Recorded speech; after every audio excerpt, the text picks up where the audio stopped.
July of 2023 was the hottest month ever in recorded human history. That's a record that one scientist at the University of Chicago predicted before it happened. Let's bring in said Professor Nonoru Nakamura, PhD, Atmospheric Science. Thank you for joining us here on the stream, Doctor. Thank you very much for having me. First of all, that's remarkable what you did with calling it that it was going to be the hottest month ever in known human history. So let's go off topic first. Any predictions on the Mega Millions jackpot numbers tonight? No. Just kidding. Okay, so tell me about your work and how did you, with all the data that you have, and I know you have dueling models and this and that, how did you see this coming, the hottest July ever? And we're not just talking Chicago, we're talking places like, Phoenix that had like 20 days over 120, and Las Vegas, and people prolonged stretches of heat. How did you foresee that? Well, there are different factors involved. The planet is warming in general, so there's this general trend that summertime is getting warmer. Now, there are some summers that are particularly warmer than others, but in the long run, the summer is going to get warmer, and that's the general trend moving forward. So that alone, there was a good chance that this summer would be one of the warmest summers from a statistical point of view, and it's just looking at the overall trend over the last several decades. This summer, there was this particular phenomenon called El Nino event that is happening in the Pacific tropical Pacific. And this is a naturally occurring event, not just like global warming, human-caused global warming.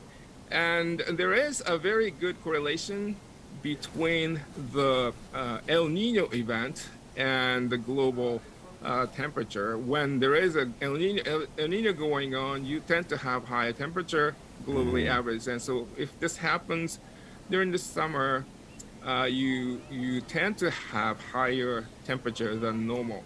Now, El Nino is still developing. It is not in the full-fledged El Nino yet, but there is still some significant statistical correlation between El Nino and warm temperatures. So that was one of the factors that I used to predict that this summer would be exceptionally hot. Yeah, and I mean, I think you're underselling yourself the appropriate amount of credit because you went out there before it happened and said it was going to happen.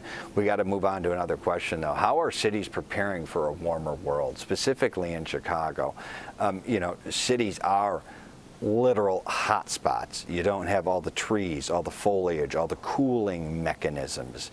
Is this city doing enough?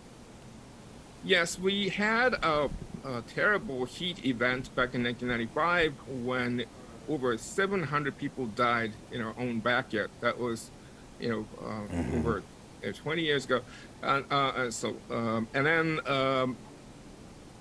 since then, the city learned the lesson, and now we have more than a handful of cooling stations. And I think that one of the lessons we learned is that people who are vulnerable to heat events are the people who do not have resources to cool themselves, who do not have air conditioning, and people living alone, and particularly elderly people who do not have many acquaintances to check upon them. So the city, first of all, set up cooling stations and also provided climate action plan, and within that framework, they sent out people to check upon the status of the people who are living alone and elderly people and so forth. So over the years, the state of Chicago has developed a program that made the city more resilient.